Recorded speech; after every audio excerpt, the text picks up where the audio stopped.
Buenas tardes a todos. Aquí estamos con los estudiantes de las carreras de licenciatura en astronomía, licenciatura en física, licenciatura en geofísica.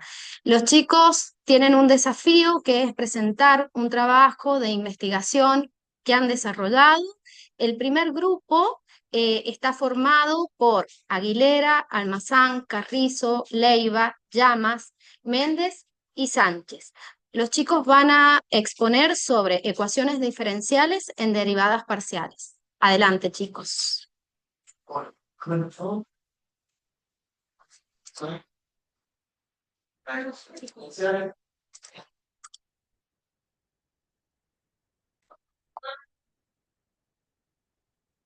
Las ecuaciones permiten escribir la variación de la amplitud por otra, siendo prácticamente a problemas diversos como el sea suficiente, de un método modificado, el desarrollo poblacional, fueran los relevantes para la universidad. Si la propagación de las siglas, la distribución de diferenciales primarias. Bueno, buenas tardes, mi nombre es Victoria Llanos y a continuación voy a explicar las ecuaciones diferenciales. Por un lado tenemos las ecuaciones diferenciales ordinarias, que son aquellas con la sección de dos una variable. Por ejemplo, que describen la evolución de un solo parámetro, por ejemplo, el tiempo. En cambio, las ecuaciones diferenciales derivadas parciales es cuando el fenómeno modelado depende del más de otra variable independiente, como pueden ser las coordenadas espaciales, x y z, y el tiempo. Las ecuaciones involucran derivadas parciales y pueden definir como una propiedad física varían en el espacio y en el tiempo. Bueno, el objetivo de este trabajo es profundizar en la clasificación y resolución de las ecuaciones diferenciales más importantes. Se analizarán las ecuaciones casi tres.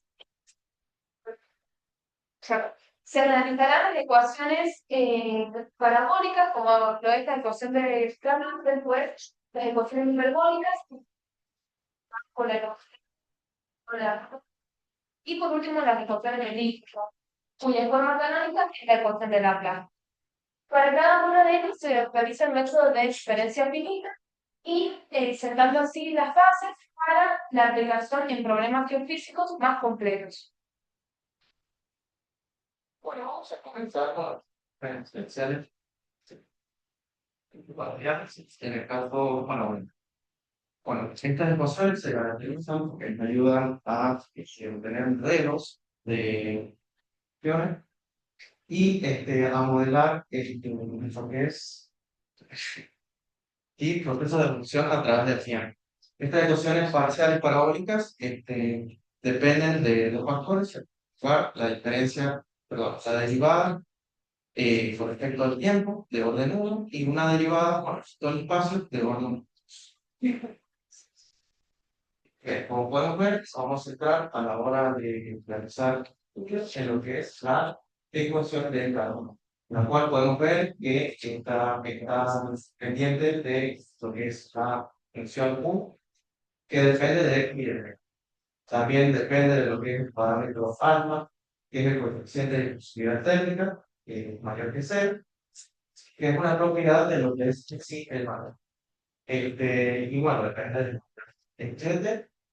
Y posee dos órdenes, como se ve chilenos. Pero para resolver esta ecuación de manera numérica, funciones auxiliares, en primer lugar, podemos definir que nosotros tenemos una barra de longitud L y vamos a poner una condición inicial, tiempo t igual a 0, y esta función sea igual a f de x para toda x que representa el cero. Y esto describe la distribución inicial de la temperatura en toda la base. Después tenemos las condiciones de contorno, que se especifican en x igual a 0 y x igual a L para todo t mayor que 0. Puede ser tipo Dirichlet, Neumann o todo. A comenzar a hablar de la descripción de diferencias finitas, pero en este caso el método de diferencias finitas. Este método de diferencias finitas con las siglas MDF aproxima las derivadas parciales como un cociente de diferencia. En este caso se define una malla espacial con puntos x sub i igual a i por delta de x, donde i sería el índice espacial que va de 0 a n y n sería la cantidad de puntos que se toma en la malla. Y después definimos una malla temporal, que sería t sub n igual a n por delta t, donde n es el índice temporal y va de 0 hasta que sigue continuando. La solución numérica se denota por U sub i por n y es una solución aproximada, porque al traspaso de los datos a la computadora es cuando se cometen varios errores. Entonces, la derivada es tal. Y su fórmula es la derivada parcial de un vector que evaluada desde i. Y es aproximada, se define por el cociente de las diferencias desde un subíndice i hasta n amplio menos un sub i a la n sobre el delta de tiempo. En cambio, la derivada espacial del segundo orden se define por una diferencia central. En este caso es la derivada segunda de y respecto a x, evaluada en los límites desde y hasta n. Y es el cociente de q sub i menos 1 a la n menos 2 veces de q sub i a la n más q sub i más 1 a la n sobre el delta del espacio al cuadrado. La elección de distancia del tiempo en el que se evalúa la derivada espacial da lugar a los diferentes esquemas numéricos. Por otro lado, tenemos el método de diferencias finitas, pero en este caso vamos a hablar del método explícito. En el esquema explícito, la derivada espacial se evalúa en el índice de tiempo conocido, este t sub n. Entonces, respetando en este caso nuestra incógnita que va a ser en una forma, se llega a esta solución, donde se obtuvo esta solución es igualando la derivada temporal y la derivada del espacio. Y donde lambda es el número de Fourier o número de Manet, que representa el avance del paso de la difusión de calor. Donde alfa es el coeficiente de difusión térmica, que es una propiedad física, después delta t es el paso temporal, delta x es el paso parcial. Una ventaja de este método es la sencillez de implementación, es decir, que no se requiere un cálculo de independencia. Por otro lado, tiene bajo costo computacional, solo requiere operaciones aritméticas simples y por último es fácil de programar, no requiere sistema de ecuación. Y una desventaja es la estabilidad condicional, que el esquema explícito es estable solo si se cumple la condición de estabilidad, que en este caso está dada por que lambda es igual a esta distribución térmica sobre el paso temporal que tiene el paso espacial. Y eso debe ser menor o igual a 1 medio. Y por último tenemos el método de diferencias finitas, en este caso el método explícito. Entonces, para superar esta condición de estabilidad del método explícito, el esquema explícito evalúa la derivada espacial en el instante de tiempo futuro, es decir, en un tn más 1. Entonces, parte de la igualación de las dos derivadas, la temporal y la espacial, y reordenando un término, llega a esta solución. Una ventaja principal de este método es que es muy estable. Este esquema es estable para cualquier valor de delta de t y delta de x. Además, permite usar pasos de tiempo mucho más grandes, lo que puede ser computacionalmente muy ventajoso. Una desventaja es la mayor complejidad computacional que tiene el método implícito. En cada paso de tiempo se debe resolver un sistema de ecuaciones lineales tridiagonales, que aunque es eficiente, es más costoso en el cálculo explícito. Podemos hacer bueno, que trata, podríamos decirlo, corre de complejas inferiores, explícitas y explícitas. Entonces, lo que va a hacer es aproximar la derivada de que bueno, esto en tiempo, que a través de ciencias adelantadas, como el que quieran. Luego tuvo lo que es el promedio de las dos aproximaciones que nosotros hicimos explícitos de paro. Y el factor alfa sobre 2 indica que tomamos el promedio de ambos círculos.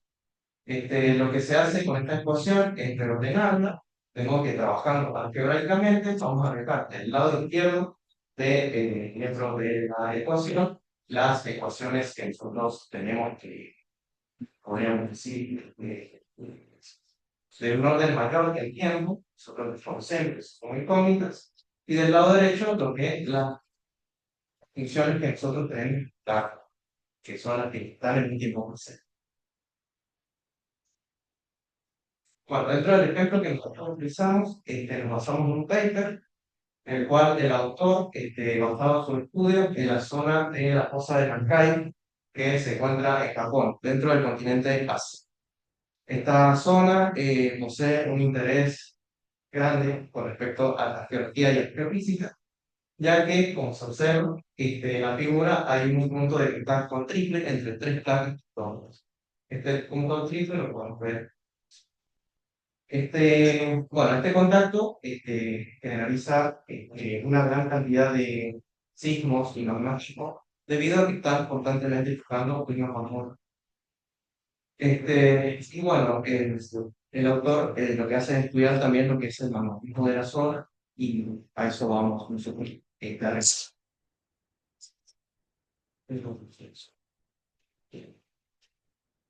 Bien, las temperaturas en el interior de la Tierra no se pueden medir fácilmente. Es por ello que las temperaturas que se obtienen son cerca de la superficie mediante pozos, minas o sedimentos del fondo oceánico. En este caso, para conocer la estructura térmica de la Tierra, se recurren a métodos indirectos como pueden ser la extrapolación a partir de mediciones superficiales, estudios del comportamiento físico de materiales sometidos a altas temperaturas y presiones, y por último, modelos teóricos que consideran la distribución de fuentes de calor interno y la historia térmica de la Tierra. Bueno, el análisis que realizamos básicamente sería el cálculo de geotérmicos, que básicamente es decir, modelos que describen cómo varía la temperatura para la partida de energía bajo ciertas condiciones iniciales y de fronteras, pues vamos a ver. Entonces se considera un modelo unidimensional en gravitacionario con generación interna de calor y el perfil de temperatura de ZC contiene a resolver la ecuación de la función de calor y está expresado a través de la siguiente expresión. Bueno, esto es la ecuación de lo que es el cálculo de termos simples y lo que hace es que nos da la temperatura en función de la normalidad, donde A es la producción de calor en las rocas, K es la conductividad térmica, U por D es el flujo de calor del manto y D va a ser la distancia de la columna de básicamente lo que queremos hacer nosotros es realizar una columna en la cual que vamos a tener en cuenta donde vamos a considerar que la profundidad en este punto vamos a considerar que es igual a 0 y vamos a considerar una columna que tiene un espesor D, que nosotros a fines prácticos hemos considerado que este espesor total de la ecuación es igual a 50 kilómetros. Y lo que hace esta ecuación es que nosotros hemos tomado que a distintas proximidades, vamos, cada 5 kilómetros, vamos a encontrar distintas temperaturas. Y bueno, vamos a desarrollar lo que es esta ecuación a través del método de Nicol. Bueno, esta ecuación de cálculo se define como el método de Craig-Nichols y se aplica en los siguientes pasos. El paso número 1 es la ecuación de probabilidad, la distribución con fuente de calor. En este caso es la derivada parcial del tiempo, de la temperatura respecto al tiempo, que es igual a este coeficiente por la derivada segunda de la temperatura respecto a la posición, más S, donde S es la función del calor interno.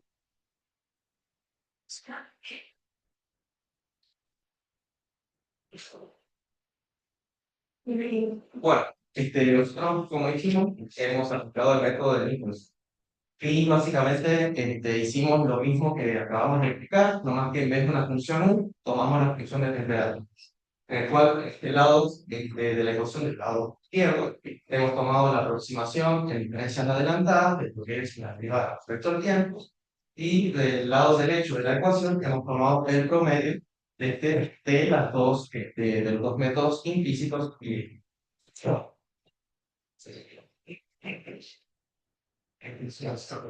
Bueno, el paso número 3 es multiplicar por t y definimos lo que es la, que lo hemos definido anteriormente, que es igual al coeficiente sobre, por el producto de la derivada del tiempo sobre la posición al cuadrado. Después, considerando este coeficiente, se llega a la siguiente reacción. De una temperatura T y a la n-1 menos T y a la n, que sería igual a creciendo por el resto de la ecuación. con esa se le da.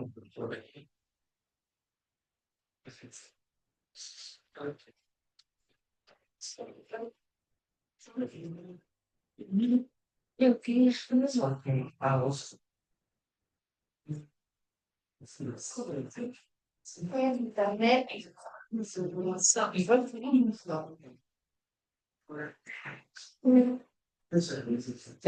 Pero olha, parece cima da minha atividade. Tá? É bem, comprar. Você tem todo isso, ou vai dar nada, sabe? E não é sabe,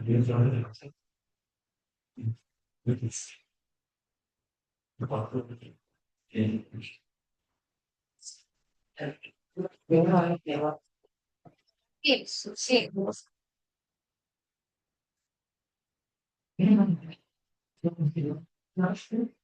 Lo que sí no se está presentando ahí, no se está presentando. Tienen que volver a presentar.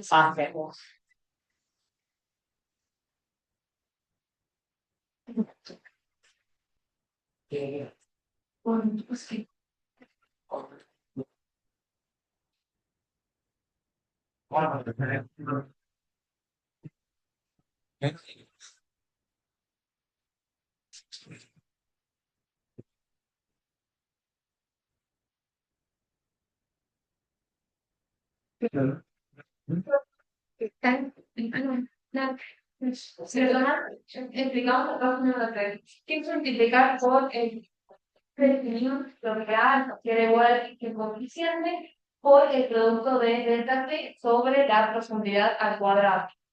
Comparando el coeficiente, queda que la temperatura de TI hasta n más 1 menos 3 y a la n es igual al coeficiente dividido 2 por la expresión que veníamos trabajando antes, más ese coeficiente por un delta de tiempo.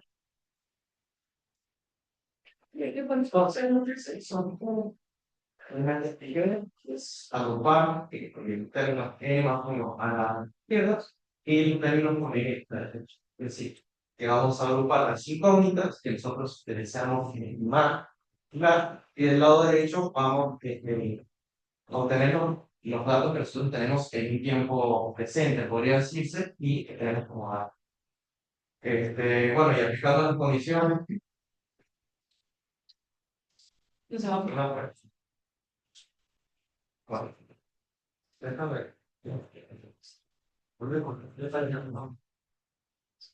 Sí, bueno, aplicando las condiciones de contorno, que básicamente decía que para una unidad θ igual a 0, la temperatura es igual a 0, y para una unidad D, que es igual a mejor. Que es y también de la ecuación anterior, si nosotros hacemos que t tienda a infinito, variaciones pequeñas del tiempo van a ser casi insignificantes, entonces las funciones de temperatura podemos considerarlas como iguales con sus índices, y reemplazando esto en la ecuación, nos queda la inversión de acá, y realizando álgebra. No, perdón. Y bueno, realizando todo el álgebra, llegamos a esta expresión de acá. Entonces, si hacemos que delta z tienda a 0, podemos empezar la ecuación anterior en esta cuestión de acá, y si nosotros integramos, aplicamos la función inserción que estaban en la foto, llegamos a esta expresión de acá, que es la que nosotros utilizamos para el cálculo. ¿Cómo queremos? Bueno, a partir del caso de estudio que es el mismo aquí, determinar los siguientes valores. Donde el punto C, recordemos que era el flujo del manto, K era la conductividad térmica y A es el calor de la roca. Y nos dan los siguientes valores extraídos del paper de investigación. Además, el nuevo decide la obtención de las kilómetros cada 5 kilómetros con compañía para una columna de roca de 50 kilómetros de espesor, con una temperatura que igual a 100 en la superficie. Entonces, realizando los cálculos correspondientes para cada geoterma, que nosotros tomamos para Z1 necesidad de 5 kilómetros, cada 10 kilómetros y así ir profundizando. Nos da que una temperatura inicial es de 242 grados centígrados. Después, con una temperatura por 172 centígrados, una temperatura 3 de 300 grados centígrados y una temperatura 4 de 880 grados centígrados. Entonces, se va a observar que este modelo aplicado produjo resultados satisfactorios. Al comparar perfiles de temperaturas obtenidos mediante la reducción de conducción de calor con la proyección interna de los resultados presentados con el paper del señor Matsumoto de 2022, se evidencia una importante la distribución térmica en profundidad con el noroeste de Japón.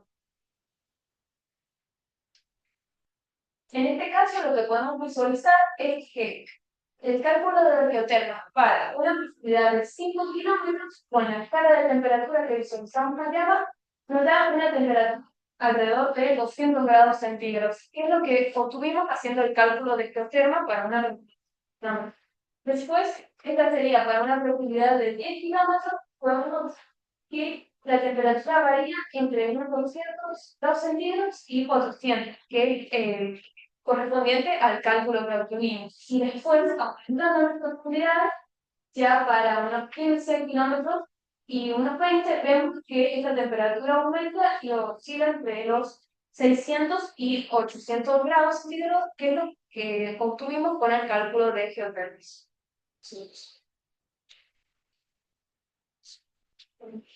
Bueno, ahora vamos a ver las ecuaciones diferenciales parciales hiperbólicas, donde, bueno, donde acá podemos decir que las ecuaciones parciales son una herramienta fundamental para poder son una herramienta fundamental para bueno, son una herramienta fundamental para la formación de modelos físicos. Y a su vez, las hiperbólicas sirven para describir el movimiento de la onda y la propagación del camino. También, a ver, también acá tenemos la ecuación de la hiperbólica general, la cual, la fórmula general es una ecuación lineal de segundo orden, donde esta tenemos acá, donde esta depende del determinante, del discriminante. Si el discriminante es mayor a cero, podemos decir que es hiperbólica. Esto no se puede ver solo matemáticamente, también si lo vemos físicamente, podemos decir que es la variación de la información a través de la energía. Bueno, y acá tenemos el ejemplo principal de las ecuaciones hiperbólicas, es la ecuación de la onda unidimensional, la cual es una relación entre la aceleración temporal con la aceleración del desplazamiento, que fue multiplicado por una velocidad de propagación.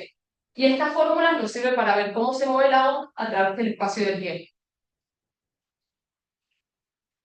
Bueno, para bajar la ecuación que dije anteriormente a la realidad, vamos a considerar un problema físico clásico, que es el problema de la cuerda integral, donde podemos definir el dominio espacial que va de 0 a L, que es la longitud de la cuerda, y para el T mayor a 0, que vendría a ser una vez que la cuerda se simula. En esta ecuación diferencial hay distintas opciones, que son las funciones diferenciales, donde la frontera es cuando está quieta en sus extremos, es decir, cuando x vale 0 y cuando x vale l. Y en las condiciones iniciales, tenemos la condición inicial, que es la forma de la prueba cuando s vale 0 es cuando está quieta, y la condición inicial es una vez cuando la cuerda se empieza a golpear, se empieza.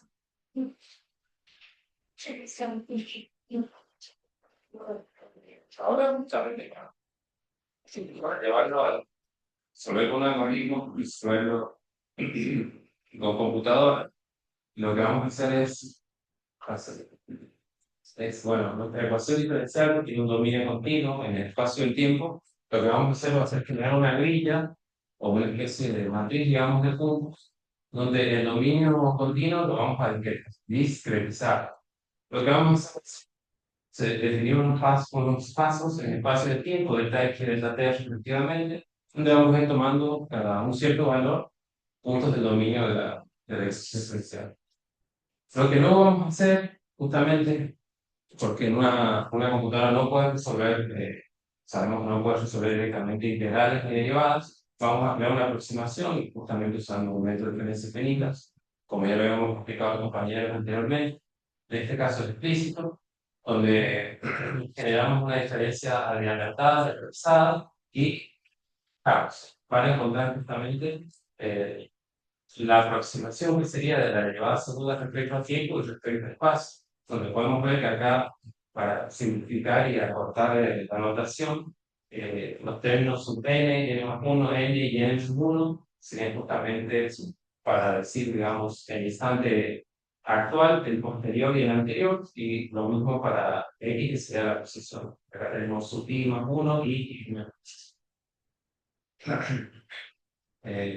Bueno, lo que vamos a hacer justamente estas aproximaciones, las vamos a sustituir en la ecuación que tenemos antes en la diapositiva anterior, para encontrar el método iterativo, ¿sí? Esta forma iterativa, para encontrar esta solución de U, que depende de X, que es el espacio y tiempo, donde podemos ver que hemos llegado a una fórmula para encontrar U en un instante posterior, que es lo que nos interesa saber justamente en el estudio de contenido de la cuerda de grados, ¿no? Esta sería la fórmula general, vemos que depende del instante anterior y posterior. Y también vemos que aparece un término lambda, que esto es nada más para ponerle un nombre, pero sería la C, que es la velocidad que le he dicho a los compañeros, porque este cociente, que es delta T por delta X, este lambda, que es coeficiente de estabilidad o coeficiente o de Courant, también se le dice, tiene que cumplir una condición para que justamente nuestra solución se converja y no diverja. Es decir, que el método que estamos aplicando en computadora sea real y concuerde con el estudio físico del medio que estamos haciendo. La condición es que lambda tiene que ser menor o igual a 1, que sería justamente esta relación donde este cociente, que si vemos acá tenemos tiempo y espacio, este cociente tendría que ser todo menor a 1 por el producto de la velocidad. Bueno, un ejemplo de aplicación, vamos a hacer justamente, al principio mi compañera dijo que esto es un modelado simple con una dimensión, el de gas, entonces lo que vamos a hacer va a ser hacer una especie de analogía donde una onda que viaja verticalmente a través de las capas de la roca se aproxima a una vibración de una cuerda tensa. La fórmula que está ahora, vemos que es prácticamente la misma, lo único que cambia es que ahora C aparece dependiendo, siendo dependiente de Z, donde Z ocupa la misma, tiene el mismo comportamiento que X, nada más se ha cambiado el nombre, sí, se le ha puesto Z para utilizar la velocidad justamente. Y C ahora ya no es una constante fija de velocidad, sino que depende de Z, es decir, de la profundidad. ¿Por qué? Porque esto lo vamos a aplicar al método de reflexión cíclica, donde básicamente lo que hacemos es estudiar las diferentes capas que hay por debajo de la Tierra, así de sedimentos, estratos y demás. Ya de antemano sabemos que una onda, a medida que va viajando a través de estos, va cambiando su comportamiento y en concreto su velocidad. Por eso ahora la C ya no es una constante, sino que depende del Z, es decir, depende de la profundidad, porque en los valores límites entre capa y capa van a existir cambios de velocidad. Entonces, ¿Cómo hacemos la solución de la ecuación? De la misma forma, diferencia de preguntas explícitas, hacemos telos adelante atrás, llegamos a la fórmula de la recursiva, ¿verdad? Y lo que vamos a encontrar aquí va a ser, vamos a poder generar el sismograma, vamos a poder hacer el sistema de son justamente, pero sintéticos, es decir, en computadora, que permite comparar la simulación con los datos reales de campo para el indicador. Básicamente esto es que nosotros ya tenemos un estudio previo del campo y podemos hacer un análisis, justamente volver a viajar a la zona de estudio, haciéndolo mediante un código, un algoritmo, haciendo este desarrollo para nosotros ya saber el comportamiento que va a tener, ¿no? el suelo que queremos estudiar. De igual forma, acá dice el método explota si el paso del tiempo es muy grande, que sería lo mismo, fíjense que acá es nada más un despeje, pero es de la misma relación de la de la, de la condición de estabilidad, que tiene que ser menor o igual a cero, que nada más está hecho donde justamente la relación o el hecho de por qué en la computadora ocurre esta divergencia es porque cuando el estudio de zona con nuestra velocidad justamente de la onda tiene que ser menor el paso justamente que nosotros vimos al principio, el paso de la grilla, entonces resuelve la ecuación, ¿no? El paso del tiempo y del espacio que estamos definiendo nosotros de antemano para hacer la resolución tiene que ser menor justamente a esta velocidad real, que recordemos que es el comportamiento real de la onda según los sedimentos y demás del terreno. Entonces, esta estabilidad se tiene que asegurar justamente si se cumple esta condición, es decir, que el paso que nosotros damos tiene que ser menor a la velocidad real de la onda. Así que, En el tipo de ecuaciones elípticas se necesitan cuando tenemos un sistema físico estacionario. ¿Qué quiere decir? Que la ecuación de cambio no depende del tiempo. Una de las características de este tipo de ecuaciones, una de las características de estas ecuaciones es que permiten describir un comportamiento suave, ya que lo que estamos en el mundo estado estacionario no deberían haber aprendizaje de tipos alternativos. Este tipo de ecuaciones se utilizan para diferentes temas, unas sean eléctricos, deformaciones y potencial calentador.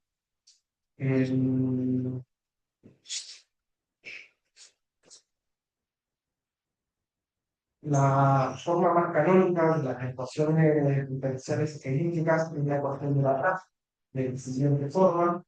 En este tipo de ecuación a veces es medio difícil llegar a una solución para poder resolver un problema real. Entonces eso nos permite aplicar ciertos métodos numéricos en donde nosotros podemos llegar a aproximar esa solución. Este tipo de ecuaciones se va a sujetar a dos tipos de condiciones: condiciones de contorno y condiciones de valores iniciales. Las condiciones de contorno son las condiciones que nosotros vamos a ver en los puntos los puntos sus límites del dominio. Y las condiciones de valores iniciales son las condiciones con las cuales nosotros vamos a arrancar, a aplicar el método inverso. Como ya explicaron los compañeros anteriormente, acá vamos a vamos a aplicar el método de diferencia finita de forma explícita, donde la idea es reemplazar las diferencias por las derivadas. Por ejemplo, podemos reemplazar la segunda derivada con x por la siguiente ecuación y la segunda derivada con respecto a y por la siguiente ecuación. Haciendo un despeje matemático, podemos, obviamente, tenemos que escribir la ecuación de Laplace y ahí podemos despejar la siguiente ecuación.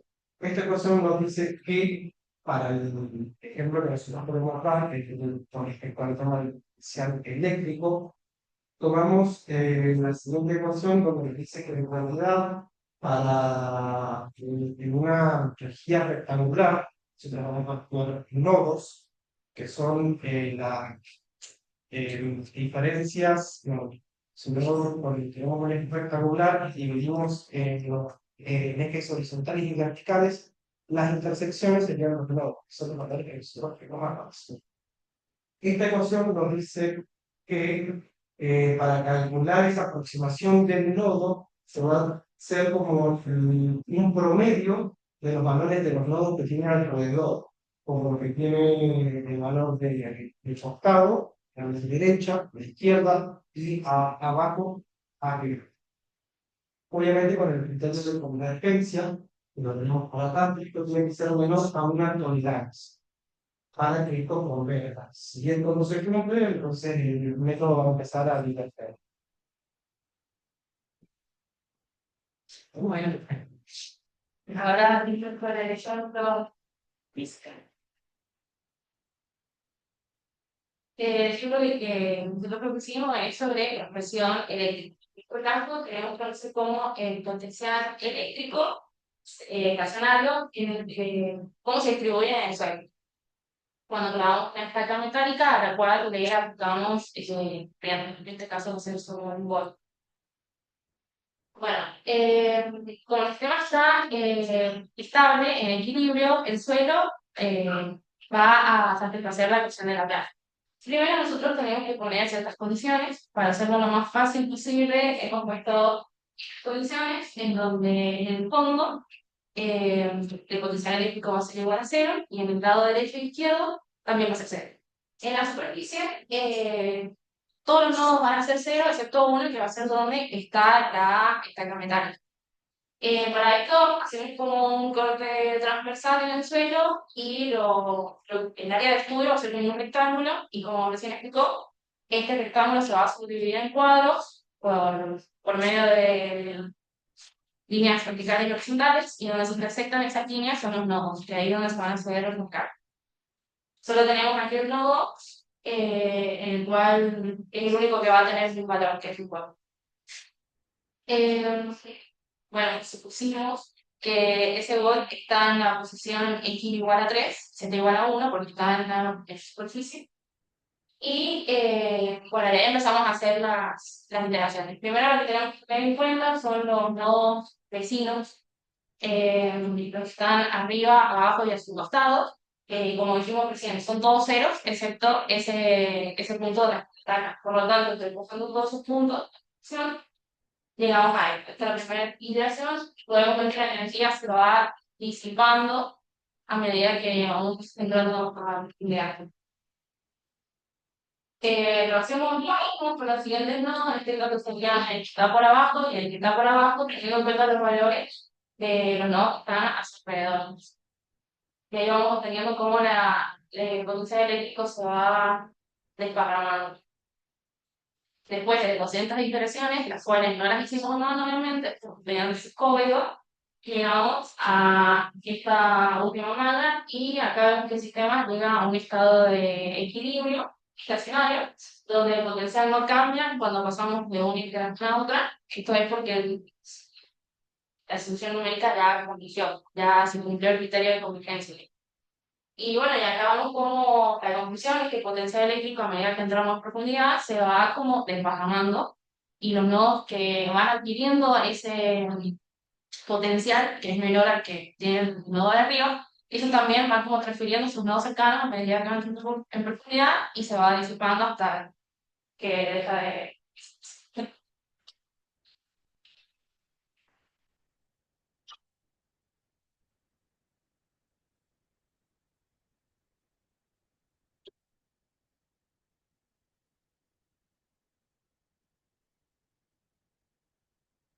Bueno, le agradecemos a los chicos, han estado brillantes.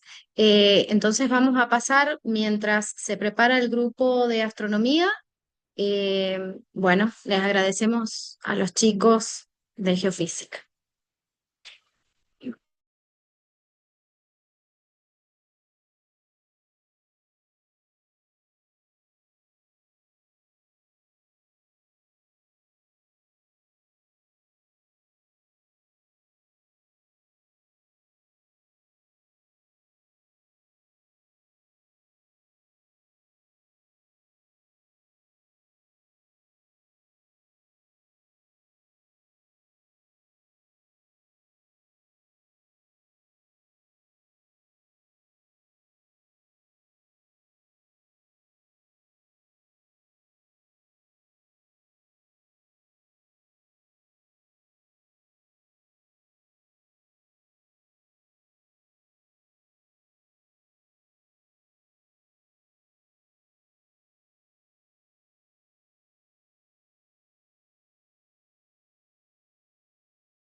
Bueno, nosotros somos el grupo de astronomía.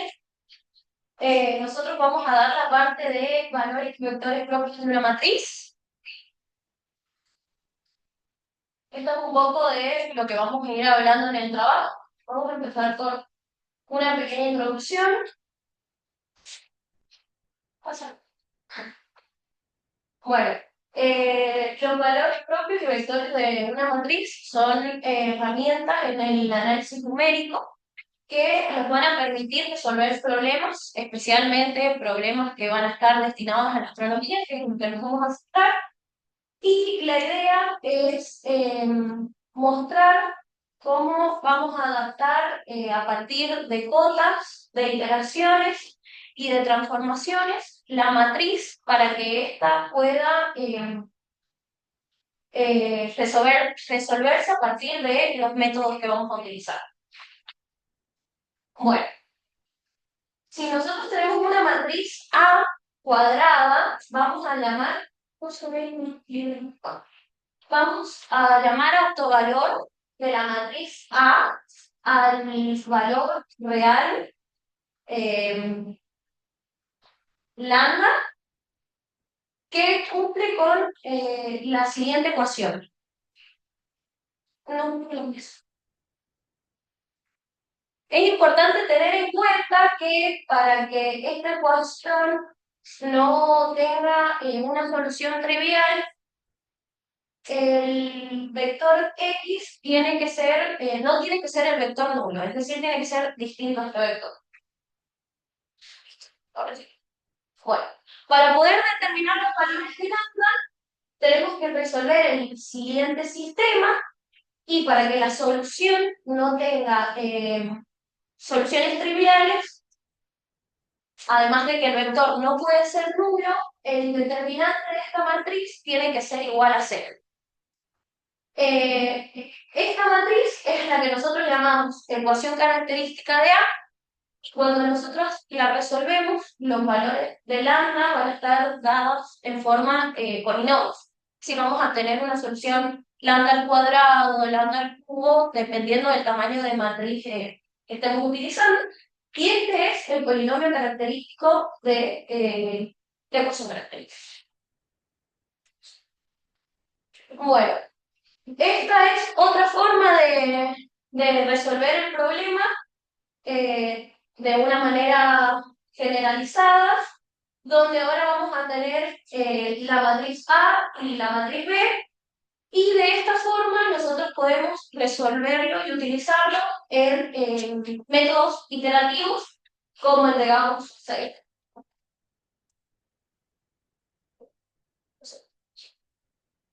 Bueno, una de las cosas importantes a la hora de estudiar matrices es poder comprender dónde se ubican estos autovalores.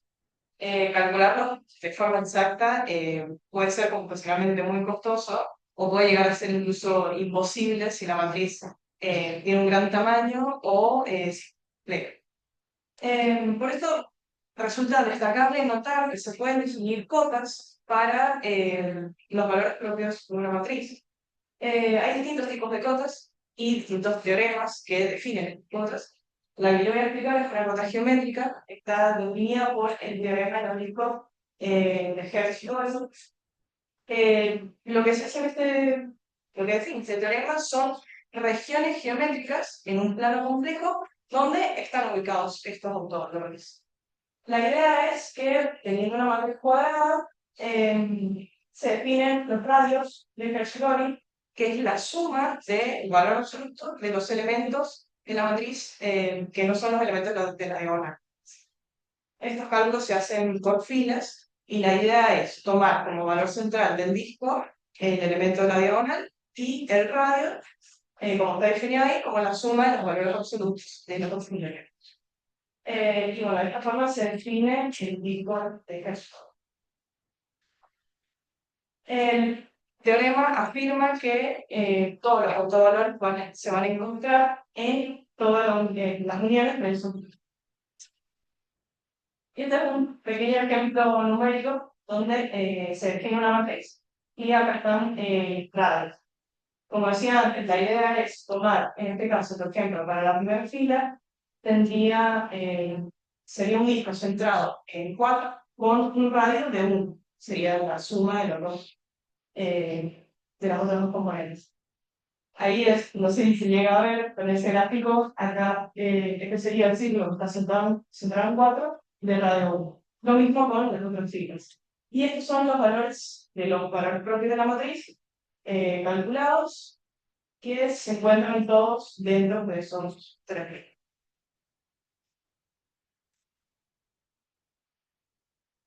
Hay diversos métodos para poder encontrar estos otros valores, en particular yo voy a hablar de la descomposición QR. La descomposición QR resulta útil para encontrar estos valores, así como también resulta útil para resolver sistemas sobredeterminados, es decir, sistemas que tienen más ecuaciones que incógnitas. Si nosotros tenemos una matriz A del orden m por n, entonces esta puede factorizarse de la forma A igual a Q por R. De Q es una matriz ortogonal de orden m por n y R es una matriz triangular superior de orden n por n. El valor de n puede ser mayor o igual que n, es decir, podemos considerar una matriz A que sea rectangular o una matriz que sea cuadrada. En este caso vamos a considerar matrices cuadradas para simplificarlo. También hay muchos métodos para aplicar la descomposición QR, pero en este caso vamos a enfocarnos en dos que serían más comunes o más conocidos. Y el primero sería el método de Gram-Schmidt. Este proceso se basa únicamente de encontrar, a partir de un conjunto de vectores, formar una base ortonormal de estos vectores. En este caso vamos a considerar las columnas de la matriz A como vectores. Vamos a tener columna 1, 2, 3 y así hasta la décima columna de A. Lo que nosotros vamos a buscar primero es ortogonalizar estas matrices, es decir, que sean, estos vectores, que sean ortogonales entre sí. Entonces vamos a ir analizando uno por uno. Necesitamos construir el conjunto de U vectores que sean ortogonales. El primer vector ortogonal simplemente va a ser el primer vector A. El segundo vector ortogonal va a ser el segundo vector A, pero hay que restarle una proyección a este vector. ¿Por qué? Si nosotros tenemos un vector A y después nosotros vamos a analizar otro vector A2, si este tiene componentes en el mismo eje que está el otro vector, no vamos a tener ortogonalidad. Entonces necesitamos inyectarle esta proyección de manera que queden ortogonales. Esto se puede seguir haciendo hasta el késimo paso, de forma que nuestro késimo vector ortogonal va a ser igual. El késimo vector A menos las proyecciones que este tiene sobre los ejes donde están todos los vectores anteriores. De esta forma logramos ortogonalizar todos los vectores que corresponden a. Una vez tenemos todos los vectores ortogonales, ahora nos interesa normalizar estos vectores, por lo cual vamos a definir el conjunto de los vectores E, los cuales van a ser simplemente el cociente de todos los vectores U, que son ortogonales, por su nombre, y si los normalizamos. A partir de estas dos ecuaciones, podemos hacer un poco de cálculos y despejes, y terminamos llegando a que todos los vectores KS, o sea, todos los késimos vectores A, es igual a todas las proyecciones que tienen estos vectores, más el késimo vector unitario E por la norma del késimo vector ortogonal de un hospital. Esto puede representarse de forma matricial como se ve acá, donde tenemos A igual a Q por R, siendo Q, viéndose que Q es un conjunto, o sea, es una matriz que es ortogonal. Tenemos en cada una de las columnas de Q los vectores unitarios B como forma de columna, que son ortogonales. Tenemos R, que es una matriz triangular superior, siguiendo lo que había dicho. Si nosotros hacemos este producto y seguimos el procedimiento, vamos a llegar nuevamente a las columnas de B. Bueno, al ser ortogonal, Q tiene la particularidad de que su inversa es igual a su traspuesto. Entonces, si multiplicamos por la traspuesta miembro a miembro, podemos llegar a que R es igual a Q traspuesta por. Sí.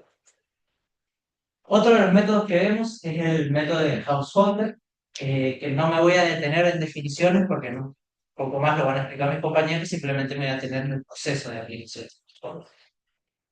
Como hemos dicho, si tenemos una matriz A cuadrada, esta la podemos disponer de la forma Q por R, ortogonal y R triángulo superior. Para el método de Householder vamos a considerar que Q es un producto de matrices de Householder desde el orden 1 al orden n-. Entonces, ¿cómo es este procedimiento? Son diversos pasos que para lograr la descomposición QR tenemos que hacer n-1 pasos, es decir, el orden de la matriz a menos 1 pasos. El primer paso es encontrar una matriz de householder, de forma que al yo multiplicarlo por el vector A1, es decir, la primera columna de A, voy a conseguir que todos los elementos debajo de lo que vendría a ser el elemento de la diagonal sean ceros. Cuando yo hago el paso 2, de vuelta encontrar una matriz de householder que al multiplicarlo por la segunda columna de A, todos los elementos debajo del segundo elemento de diagonal sean ceros. Y así sucesivamente hasta que decimos paso. Es decir, se encuentra un patrón particular que es que todos los elementos debajo de la diagonal sean ceros. Se busca una matriz triangular superior. Entonces, para generalizar esto, para encontrar yo una matriz de householder de orden K, que a multiplicarlo, y nada, de orden K-1, que vendría a ser el análisis por columna, se necesita primero construir una matriz de householder parcial, es decir, hacer este análisis por columna que estoy diciendo. Entonces yo busco una matriz de householder parcial de orden K, que yo al multiplicarla por la késima columna de A, me da tal que todos los elementos debajo o el elemento perteneciente a la diagonal son cero. En base a esto, ahora sí podemos crear la matriz de householder, que está en forma de bloque, donde podemos ver que acá tenemos dos matrices, y estos ceros rellenan los elementos de las matrices.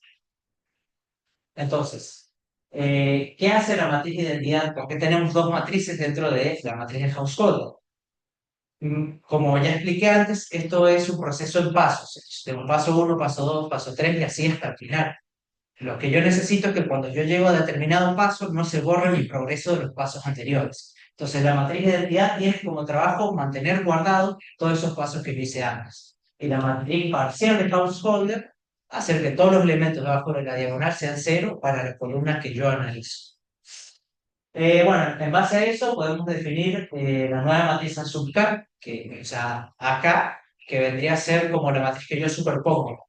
Porque cada vez que yo calculo estas columnas, las voy superponiendo con algo y cambiándolas, hasta que finalmente llego a un resultado, que es el paso n-1, que es una matriz triangular superior. Es decir, llego a R. Podemos observar cómo R va a ser igual al producto con todas las matrices de householder, pero en lugar de ir de H1 hasta N-1, vamos de Hn-1 hasta H1. ¿Esto por qué es? Si volvemos a lo anterior.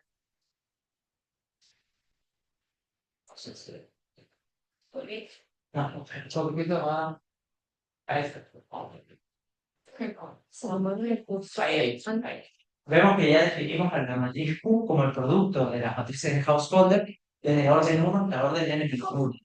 Estas matrices de householder tienen la particularidad de que son simétricas y ortogonales. Eso quiere decir que cuando yo calcule su transpuesta, simplemente se invierte el orden del producto. Entonces, volviendo a la definición de recién, nos termina quedando que R es igual a U transpuesta por E, que es lo mismo que habíamos concluido anteriormente con Grassi. Entonces, bien.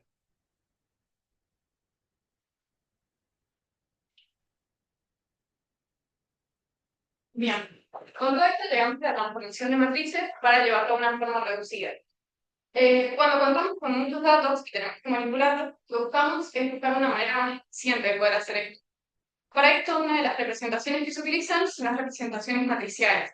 Aún así, si estas matrices siguen siendo bastante grandes para trabajarlas, lo que buscamos son métodos para poder reducirlas. El que más se utiliza es la descomposición QR, que es la que ya se mencionó anteriormente. Sin embargo, esta hace uso de algoritmos que son un poco más robustos y eficientes, como lo es el método de householder y el método de rotaciones de Gibbs. Este método, el método de rotaciones de Gibbs, es similar al método de householder, ya que ambos lo que buscan es triangularizar la matriz, pero la diferencia es que Gibbs lo que hace es eliminar un solo elemento, es decir, hacer nulo uno de los elementos de la matriz por iteración. Lo que le hace que sea eficiente, que sea buena para aplicarlo cuando son matrices dispersas. Es decir, que la mayoría de los elementos de la matriz sean cero. Bueno, la matriz de Gibbs tiene esta forma, es una matriz identidad, donde tiene una submatriz, pero por dos, con estos elementos, que es el seno y el coseno, Entonces son coeficientes que se calculan con datos que aparecen en la matriz que ingresamos. Para explicar un poco, digamos, en general cómo se aplica este método, cuando nosotros nos damos una matriz A con sus respectivas, digamos, matrices columnas, lo que vamos a hacer es enfocarnos en una primera. Entonces, tomamos la primera matriz columna y vamos a definir una matriz U, que es la matriz A, pero traspuesta. Entonces, lo que vamos a hacer es luego construir la matriz de rotación, que sería la G1, que va a tener la siguiente forma. Lo que va a hacer esa matriz es trabajar simplemente con la primera y la segunda fila. Por lo que cuando la multipliquemos por la matriz A, va a trabajar sobre esos dos elementos, haciendo que el elemento A21, es decir, este, se haga 0. Entonces, esto es un proceso, digamos, básicamente iterativo, que se repite hasta que logremos que todos los elementos de la matriz A, bajo de la diagonal principal, sean 0. Dejando que efectivamente la matriz sea triangular superior.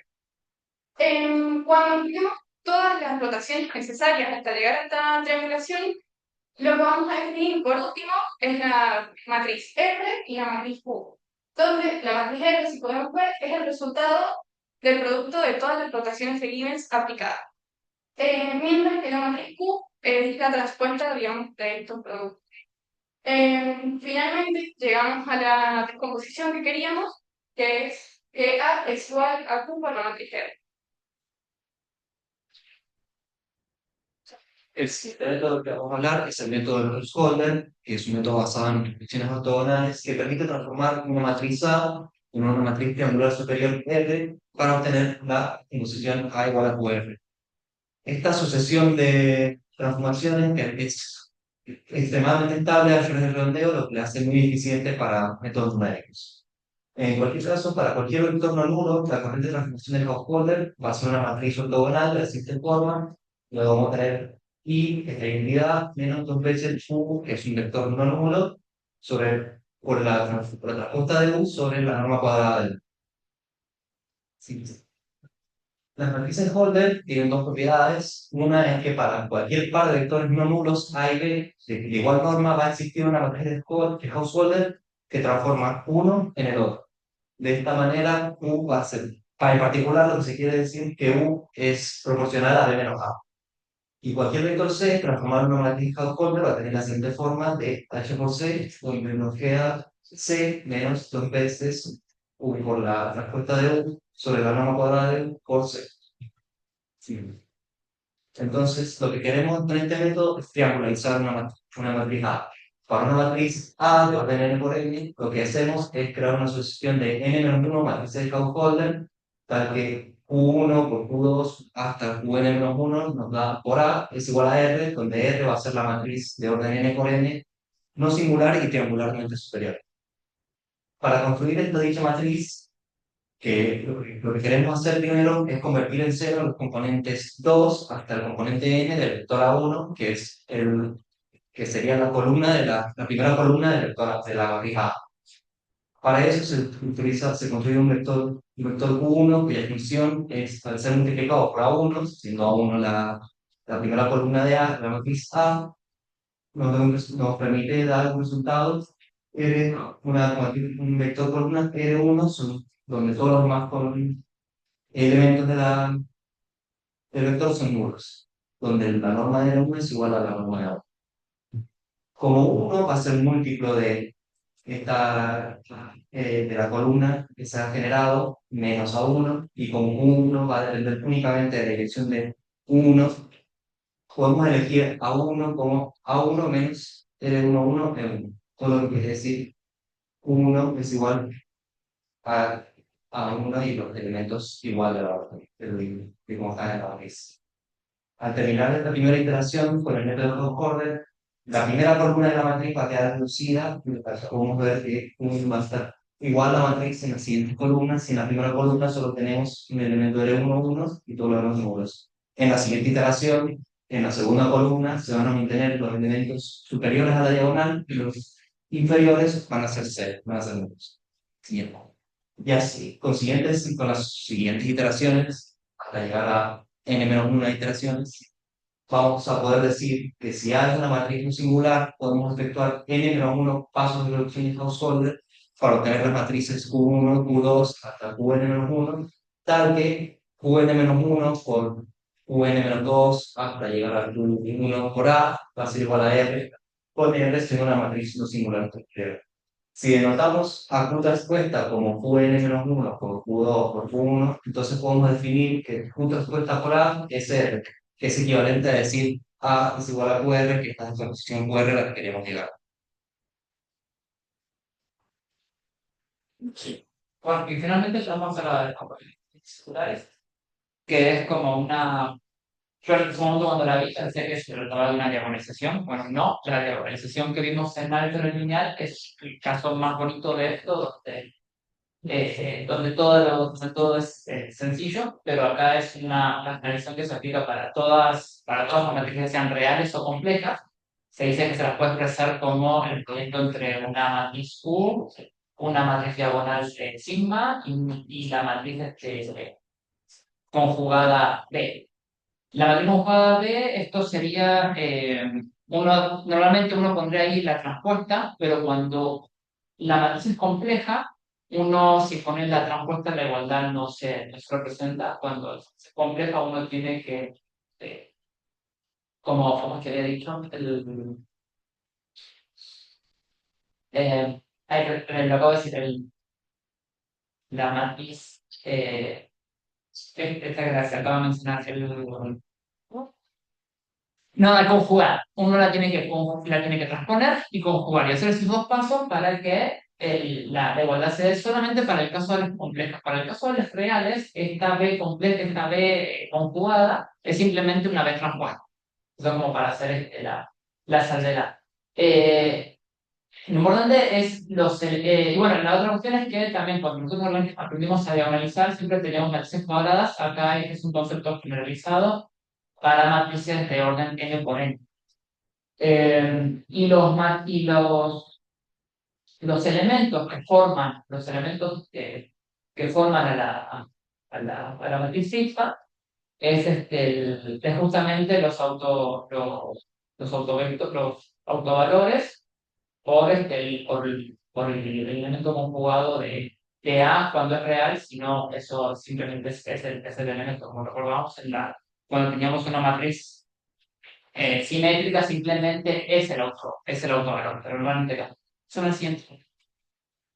Vamos a ver un ejemplo. Acá bueno, tenemos una matriz de 3 por 4 y es una matriz que tiene rango 2. Entonces nosotros simplemente la podemos operar de forma completa. Pásame al siguiente. Bueno, acá viene lo más importante. Esto tiene mucha influencia en el almacenamiento porque esto lo podemos controlar completo. Sin embargo, estos datos acá tienen espacio y no tienen espacio. Acabamos en la matriz sigma que tenemos muchos ceros. Entonces hay una forma de hacerlo que sería con la matriz, con la versión compacta. La versión compacta simplemente elimina estos ceros y reduce las otras matrices para que solamente quedan las que verdaderamente aportan valor. Pásame ese. Y no había. Bueno, volver. Hay otro caso más de donde uno hace la matriz reducida acá. O sea, en valor de K, que K es, teniendo en cuenta el rango de la matriz A, uno puede reducirla aún más. Ya ahí estamos hablando de una aproximación a un valor K menor al rango de la matriz. Y eso, bueno, implica reducirla más y ahí uno sí va a perder valor. En el caso de que uno no va a perder valor, pero ¿qué es lo que se van a elegir los valores singulares de la matriz de la diagonal sigma que tengan mayor valor porque son los que indican el peso que tienen esos datos el peso que tienen esos datos en lo que se quiere representar. Y así como se consiguió una mejor aproximación con pérdidas de errores muy, muy pequeñas. Okay. Y bueno.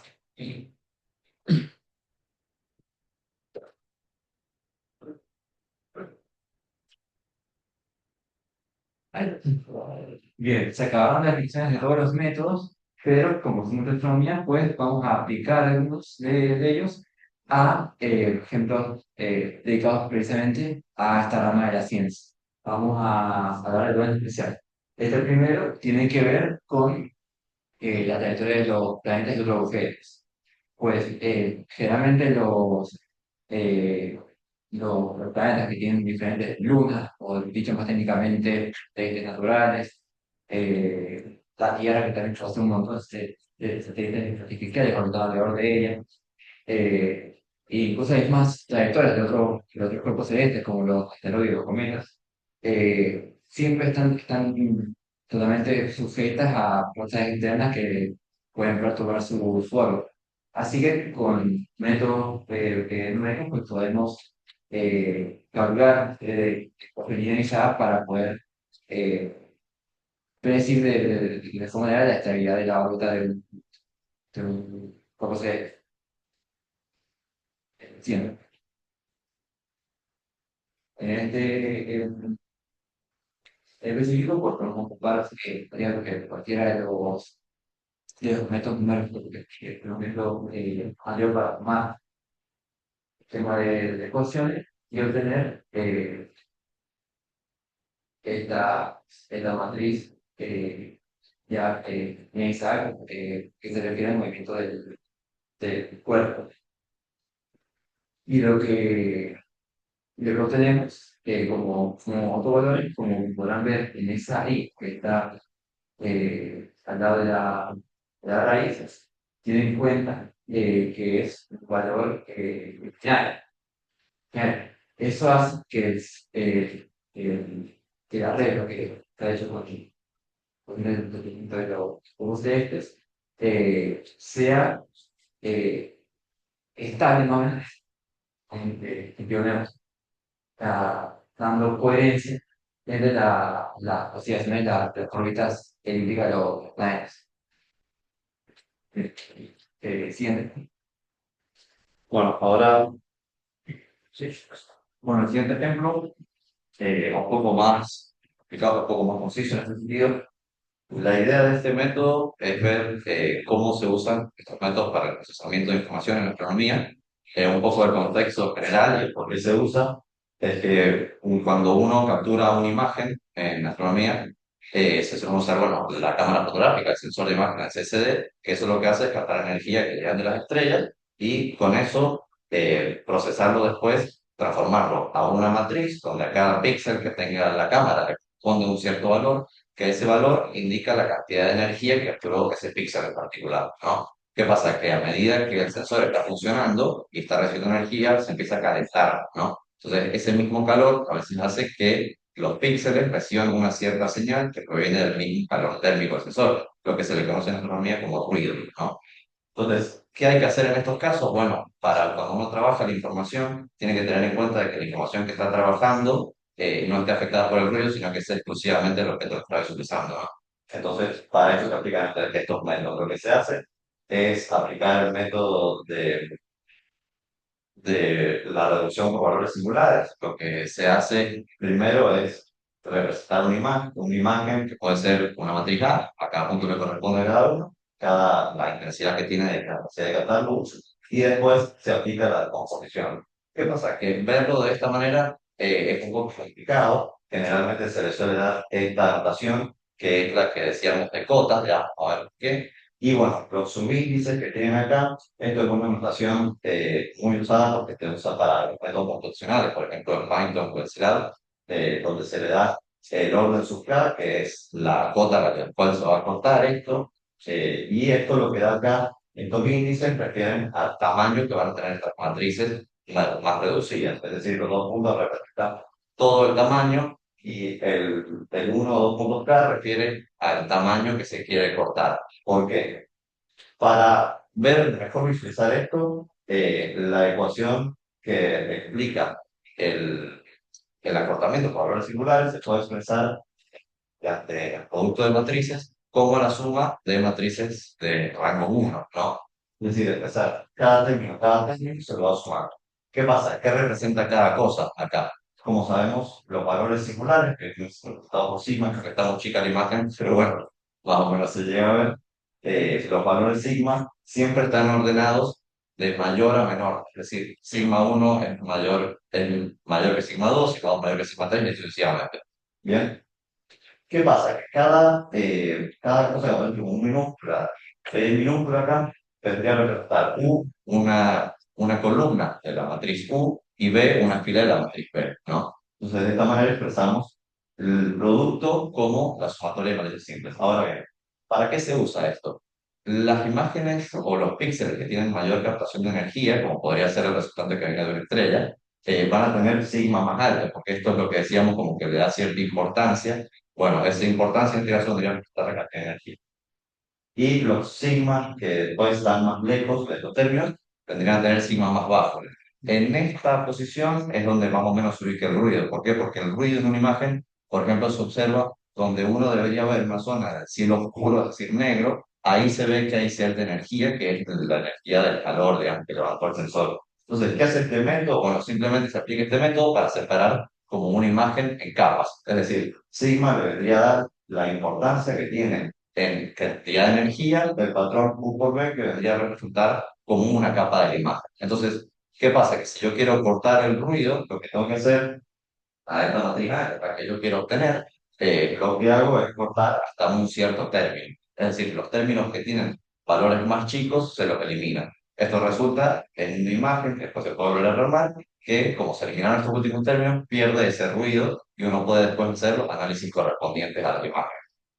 Eh, la elección que tiene K generalmente no es arbitraria, es decir, no se toma un valor porque sí, sino lo que se hace es un gráfico de cada valor singular sigma respecto de el correspondiente, es decir, se le aplica I respecto de sigma. Esto entrega generalmente una curva que suele tener una pendiente que en algún punto cambia muy marcada. En ese punto donde cambia es el valor que se le toma acá. Es decir, si el último sigma que tiene una cierta cantidad importante de tamaño, es decir, se toma ese K, que podría ser, por ejemplo, el K50 de 450 términos que tiene esto. Y ahí se hace el recorte. Para verlo de una manera más sencilla, este es otro tipo de método que se suele dar, que este análisis por capas nos permite analizar un poco también las estructuras de las imágenes que estamos observando. Estas son dos imágenes que saqué yo, que por primera vez pongo imágenes que realmente tienen sentido con el trabajo, así que estoy bastante contento por eso.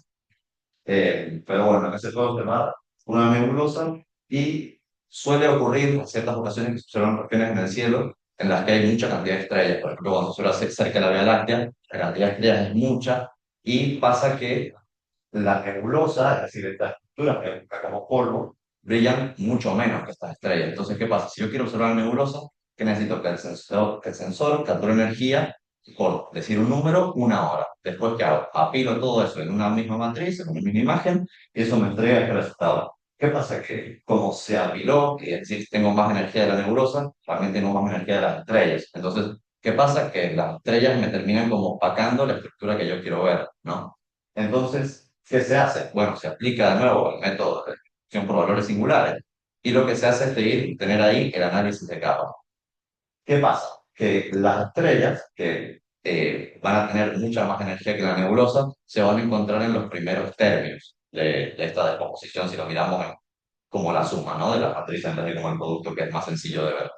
Entonces, si yo elimino las primeras capas, voy a estar eliminando la información de las estrellas, quedándome con todo el resultante. ¿Cómo se ve eso? Bueno, acá en la imagen todos los puntos brillantes van a tener un sigma muy alto, es decir, van a tener mucha energía y esa es como importancia que le llamamos nosotros, ¿no? Cuando yo me voy acercando hacia las regiones más oscuras de la zona de la nebulosa, el sigma va a ser más bajo, cada vez más bajo hasta llegar al fondo, que debería ser esta parte que está en negro. Si yo elimino parte del fondo, los valores más chicos con sigma más bajo y los valores más altos, se elimina las estrellas. Después lo que hace el programa generalmente es reconstruir estas zonas que tenían estrellas para que no se vea una imagen como con huecos. Esto otorga estas imágenes que son muy útiles porque así se puede después, con esa información, no siempre se lo paso con imagen, esto es más bien un ejemplo visual, para poder determinar, por ejemplo, el tamaño que tienen las nebulosas, dado que, bueno, se tiene la relación, es decir, de cuántos píxeles es cierta distancia, ¿no? Ya se puede tratar también con. Acá hay otro ejemplo que es con la nebulosa carina, donde bueno, se pueden observar todos los puntos y después de hacerle ese tratamiento, observar ya más toda la estructura que compone la nebulosa. Otro ejemplo que es muy común, puede ser más notorio, porque esto tiene una cierta restricción, por así decirlo, y es que, claro, si la nebulosa brilla parecido a la estrella, es decir, si tenemos una nebulosa brillante, entonces la cantidad de energía que va a llegar al sensor va a ser similar a la de las estrellas, y cuando yo elimine esa información, voy a eliminar la información de la estrella también. Entonces, acá estamos suponiendo el caso en el que el brillo de la nebulosa sea mucho menor que el de las estrellas, cosa que yo lo puedo separar. Y además, que la cámara tenga la suficiente cantidad de píxeles para que me genere una matriz grande y con eso poder distinguir exactamente qué corresponde a la información de una estrella y qué corresponde a la información de la nebulosa en particular. Bien. Un ejemplo donde se aplica más común esto y la diferencia es más grande, ¿no? En este caso donde tenemos algunos grises, por así decirlo, es por ejemplo para el observamiento de exoplanetas en distintas estrellas. Un exoplaneta no es más que un planeta que orbita a otra estrella que no sea el Sol. El problema de ver un exoplaneta es como intentar ver, no sé, una piedra al lado de un reflector de luz. Es decir, la estrella brilla mucho y el planeta solo refleja la luz que le llega a esa estrella. Entonces, ¿cómo se hace? Bueno, se toman ciertas imágenes a esa estrella y después se descompone mediante este método. ¿Qué pasa? Que los valores que tienen sigmas más grandes corresponden a los datos de la estrella. Si yo elimino esa información y después me quedo con la materia resultante, la información que va a quedar va a ser exclusivamente del exoplaneta. ¿Bien?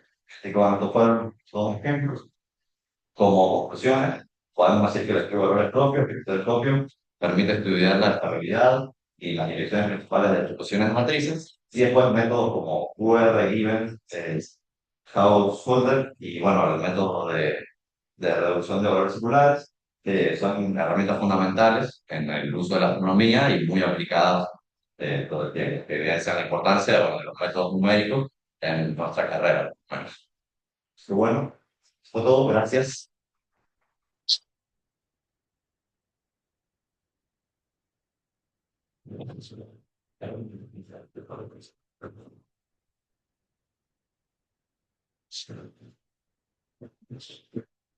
Bueno, mientras se prepara el último grupo, el grupo de geofísica, entonces agradecemos a los chicos de astronomía, Ana Albarracín, Iván Albarracín, Joaquín Algarañaz, Romina del Coro, Agustín González, Lourdes Sánchez, Ezequiel Tapias y Nicanor Jansó.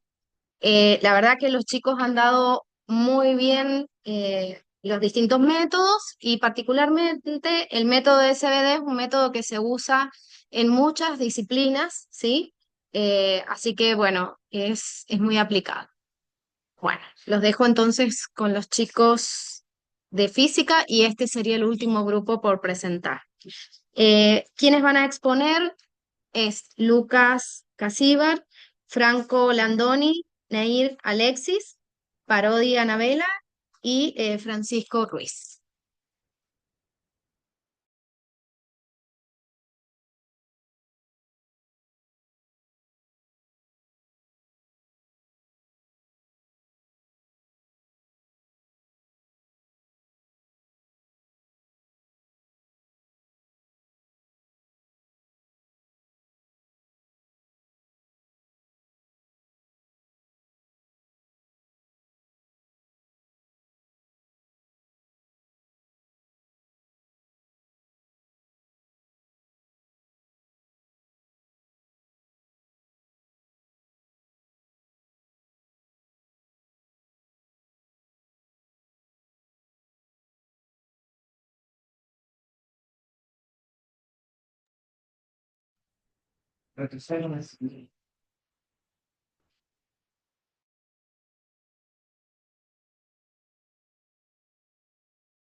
compañeros. Buenas tardes. Para empezar el proyecto que hemos titulado como métodos numéricos para ecuaciones diferenciales parabólicas, función de calor, modelos físicos aplicados, los estudiantes de la licenciatura de física. En este trabajo desarrollamos las ecuaciones diferenciales en derivada parcial, herramientas fundamentales de la matemática para describir numerosos fenómenos. Primero llevamos a cabo un desarrollo introductorio y luego aplicativo sobre las ecuaciones diferenciales en derivada. Alexis, no se está compartiendo. No. Hay que arrancar de nuevo.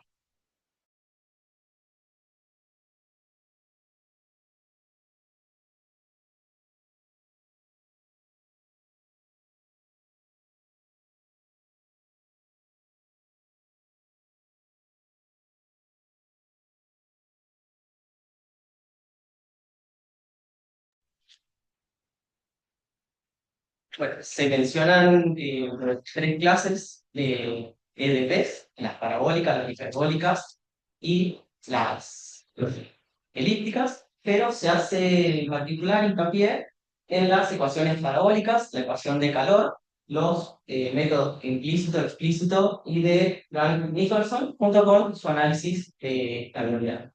El objetivo principal de este trabajo de investigación es caracterizar los fundamentos matemáticos de las ecuaciones diferenciales y presentar los métodos numéricos que nos brindan una herramienta para, cuando no podemos hallar una solución exacta, aproximar dicha solución.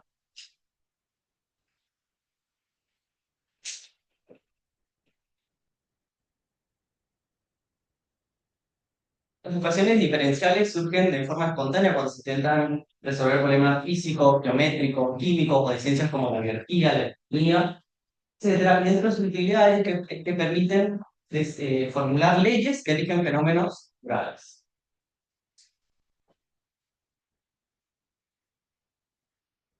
Bueno, justamente una ecuación diferencial es una ecuación que relaciona las derivadas parciales con una función, y además de derivadas parciales también derivadas totales, puede ser.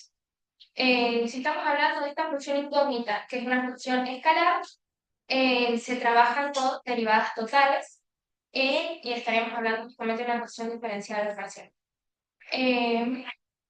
Bueno, además, tenemos que una ecuación diferencial está caracterizada por su grado y su orden, donde el orden es el mayor orden de derivación que tiene la ecuación y el grado está dado por el exponente mayor frente al que está elevado el término que da el orden, justamente. Bueno, cuando nosotros tenemos, por ejemplo, una función y f de x, que estamos diciendo que es una solución a esta ecuación, tiene que satisfacer esta ecuación reemplazando a y por sus derivadas por f de x y sus derivadas, en donde se tiene que cumplir la igualdad.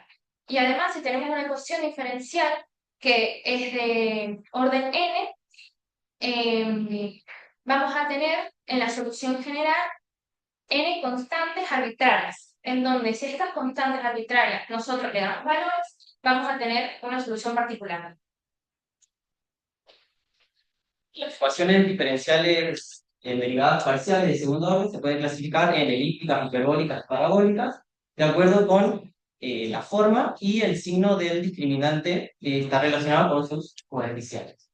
Cada tipo de cada clase de estas EDPs va a determinar qué métodos analíticos y numéricos son más óptimos para su resolución.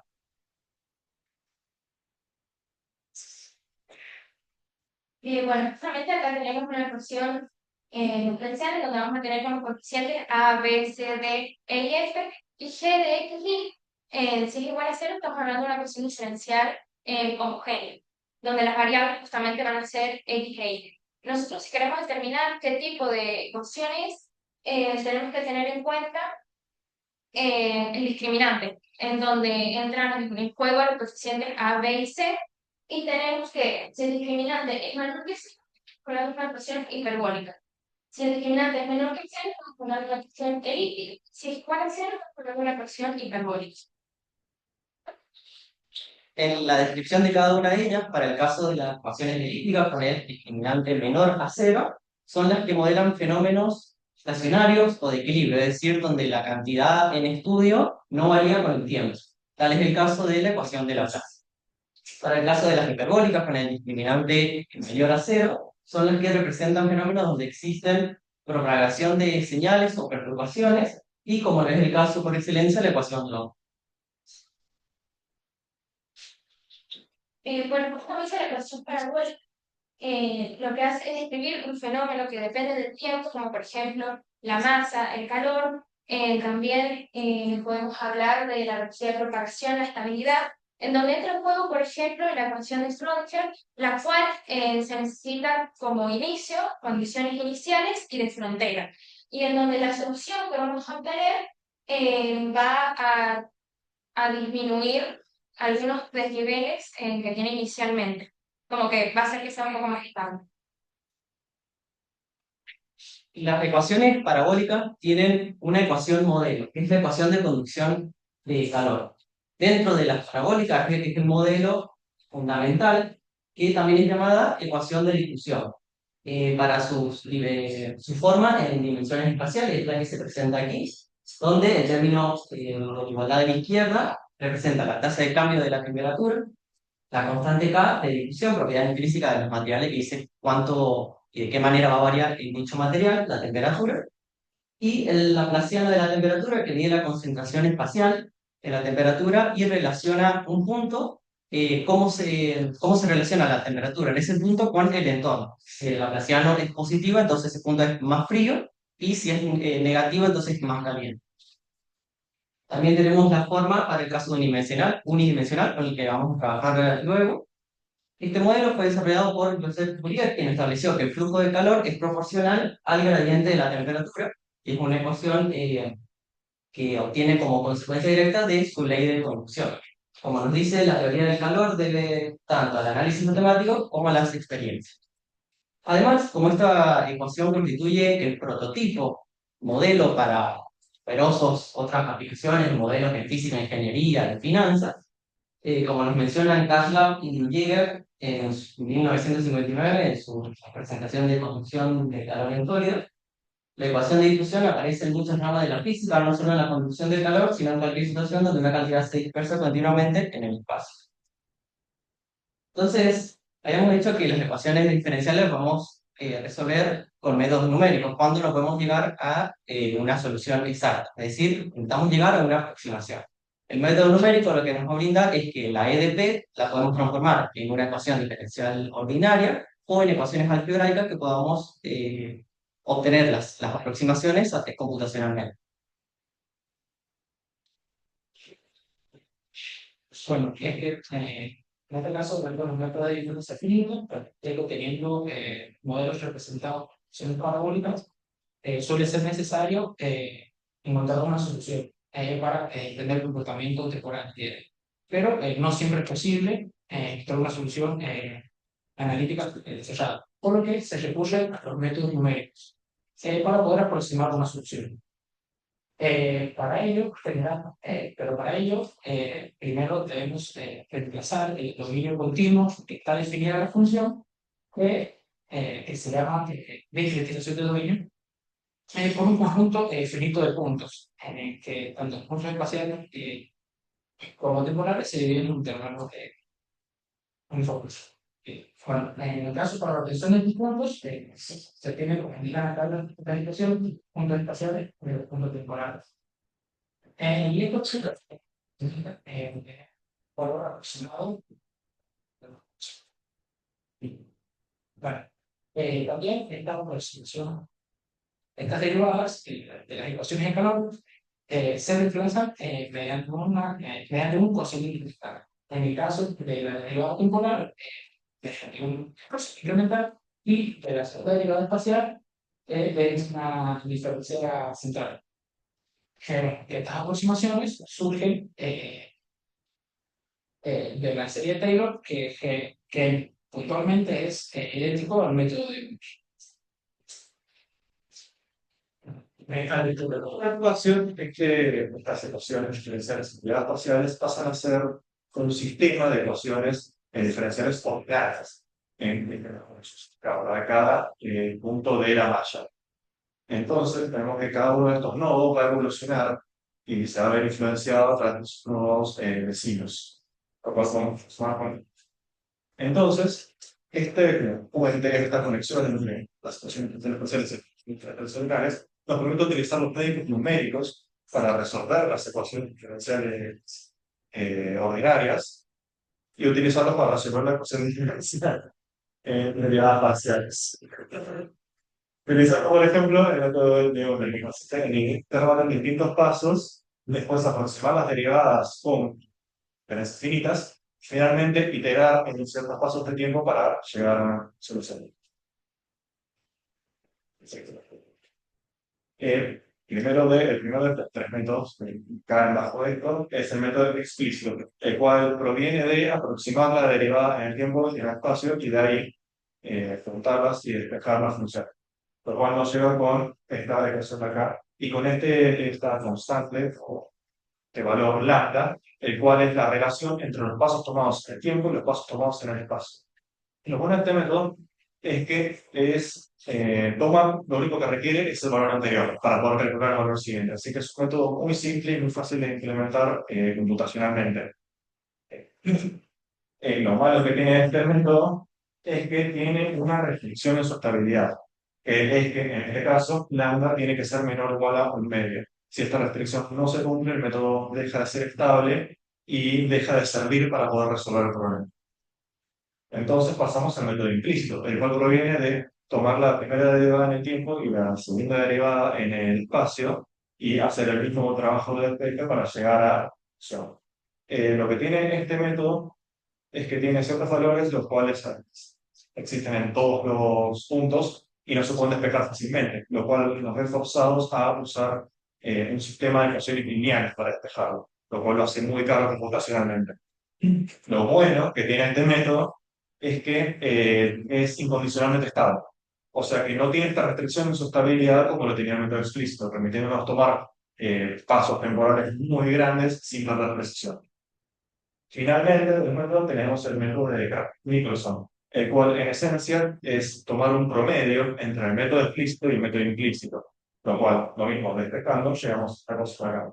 Lo que tiene este método es que es incluso más preciso que el método implícito, lo cual, incluso más preciso, manteniendo su estabilidad, lo cual nos permite tomar incluso más precisión con pasos incluso más grandes. Bueno, y ahora pasamos a algo clave cuando hablamos de métodos numéricos, que es la estabilidad de nuestra resolución. Por ejemplo, acá vemos que dice que es crucial saber la estabilidad de nuestra resolución a nuestro modelo matemático para saber si los resultados que va a dar tienen un sentido físico real o, acá como dice, explotarán numéricamente, ya da un error, pero básicamente lo que hace el análisis de estabilidad determina cómo se comportan los errores a lo largo del tiempo. Es decir, que comparan los errores anteriores con los errores posteriores. Para eso lo hace a través de esta fórmula de aquí, y donde G es un factor de comparación entre mismos valores, que se obtuvo por medio de un desarrollo de Fourier y tiene una expresión de esta forma. Nuestro análisis de estabilidad que nosotros vamos a adoptar es el análisis de von-Neumann, que nosotros nos queremos asegurar que los errores no crezcan tanto a través del tiempo, o sea, además no crezcan tan abruptamente. Para hacerlo, matemáticamente, buscamos que nuestro G esté acotado entre los valores menos 1 y 1. O sea que el valor absoluto de G sea menor o igual a 1. Y si nosotros vemos que no se cumple esta condición, vamos a decir que nuestro sistema no es estable. O sea que no es que sus valores no tienen un significado físico real. Para hacerlo, antes tenemos que definir los tipos de estabilidad. Tenemos una estabilidad condicionada y después una estabilidad incondicionada. La condicionada se espera que el sistema va a ser estable sí o sí, sí y solo sí, cuando se cumplan ciertas restricciones. Estas restricciones son respecto a mi paso o respecto a mi delta t o el delta x que yo tomo. En cambio, los sistemas incondicionales son independientemente del paso que yo tome. Puedo tomar un paso grande, pequeño, lo que yo quiera y siempre va a seguir estable. Y acá tenemos una frase muy linda de Rich Geer que nos dice que la estabilidad no garantiza exactitud, pero la estabilidad sí garantiza un desastre.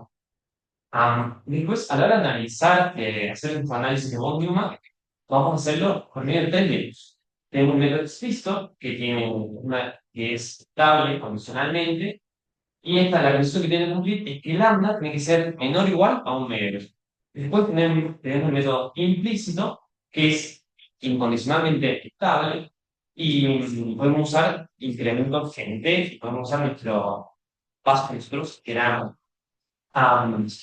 Pero lo bueno del método implícito es que es más costoso computacionalmente. Así que conviene usar métodos como el de Crank-Nicolson, que también es incondicionalmente estable, y y con todas las ventajas que explicaba Franco respecto de método, y, pero es incondicionalmente estable siempre y cuando tenemos un paso demasiado grande respecto a nivel data. Y tenemos otra frase muy buena de Dashquist que nos dice que un método numérico es tan bueno como su estabilidad lo permite. Ahora vamos a hablar vamos a dar un ejemplo sobre lo que vamos a hablar. El primer ejemplo, vamos a hablar sobre la distribución del calor en una barra metálica. La barra metálica es delgada y de un metro. Y tiene la condición de que en sus extremos está enfriada a 0 grados.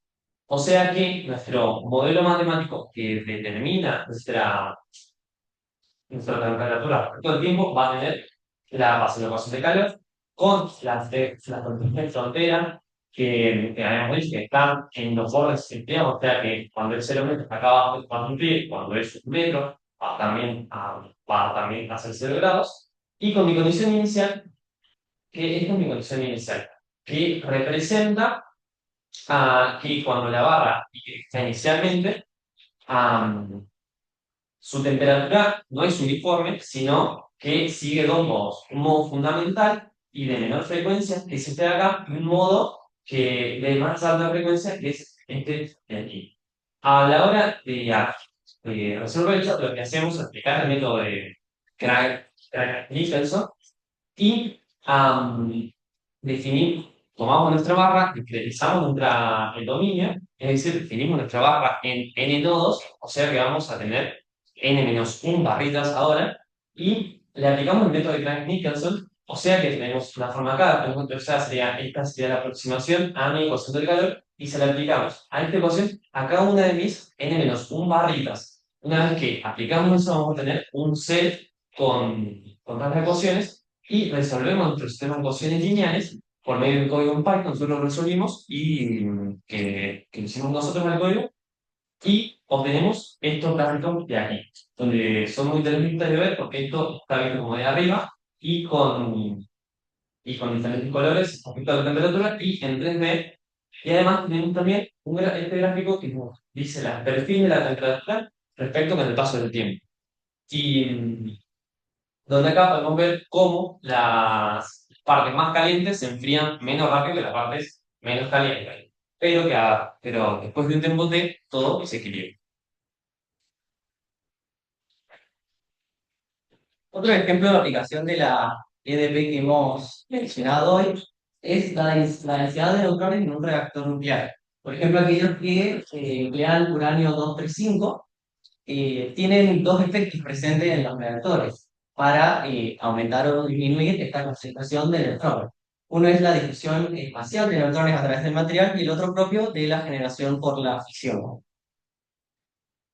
Esta competencia entre la generación o la dispersión de neutrones va a determinar si el reactor es subcrítico, supercrítico, perdón, o crítico. Entonces, un modelo macroscópico y simplificado, hecho en una dimensión que describe este comportamiento, es el ecuación que presentamos aquí con esa forma, tenía del modelo base de la ecuación de difusión, donde el término de n de xt es la densidad de neutrones, el coeficiente de difusión, que se suele medir en metros al cuadrado sobre segundo, y C, la creación neta por neutrón. Como estos valores dependen de la temperatura y el acondicionamiento del reactor tipo, podemos trabajar numéricamente con valores de género. Entonces, restringiendo el problema a una geometría unidimensional y aplicando las condiciones de Dirichlet homogéneas para los extremos, tanto para uno como para el otro, obtenemos una longitud crítica del reactor. Si esa longitud es mayor a la longitud crítica, entonces el régimen es supercrítico y la cantidad de neutrones aumenta en forma exponencial. O sea, hay una reacción en cadena. Mientras que si la longitud es menor a la longitud crítica, el sistema es subcrítico y decae. Es decir, que puede apagarse. Entonces, podemos demostrar resolviendo por ecuación de variables separadas que esta longitud crítica va a estar dependiente de esa ecuación que encontramos ahí. Y como para el ejemplo numérico podemos elegir que estos valores tengan el valor de 1, podemos obtener que la longitud crítica es igual a 1. Entonces, utilizamos el esquema explícito que habíamos mencionado antes, llegamos a las aproximaciones que presentan esta ecuación, donde, bueno, en este caso hemos cambiado la notación, h va a ser el paso espacial, el paso temporal, L sub I supra J, la densidad de electrones del nodo in J, y bueno, y D es la constante que mencioné antes. Si despejamos el nodo en el tiempo siguiente, el tiempo más 1, y bueno, donde llegamos a esta expresión final, teniendo en cuenta las condiciones de contorno mencionadas, tanto para el nodo inicial como para el nodo final, para todo tiempo, y con la condición de estabilidad que presenta el método de justicia. Entonces, finalmente, resolviéndolo con un código de Python, podemos encontrar la evolución de neutrones en el reactor y el perfil temporal de la misma variación, que podemos observar que las variaciones bruscas son las que decaen rápidamente, mientras que las más leves son las que sobreviven más en el tiempo, y que el núcleo pierde electrones tanto para absorción o dispersión hacia los límites, que hace que tienda al estacionario. ¿Y por qué es importante esto? ¿Qué aplicación real tiene? Que bueno, la densidad de neutrones es la que nos va a indicar cuán activo está dicho reactor.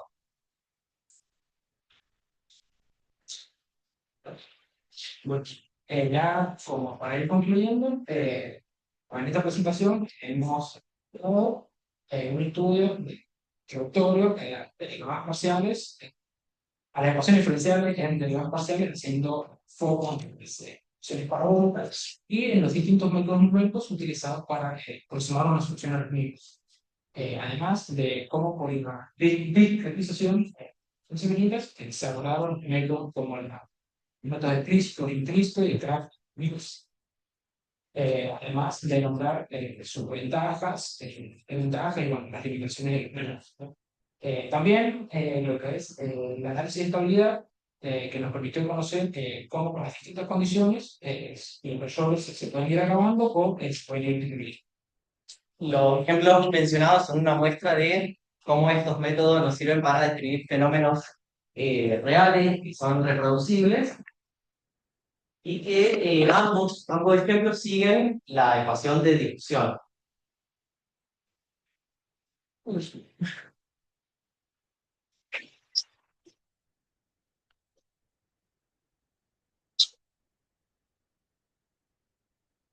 Bueno, agradecemos también al grupo de los estudiantes de física. Con esto hemos concluido. Gracias a todos, chicos.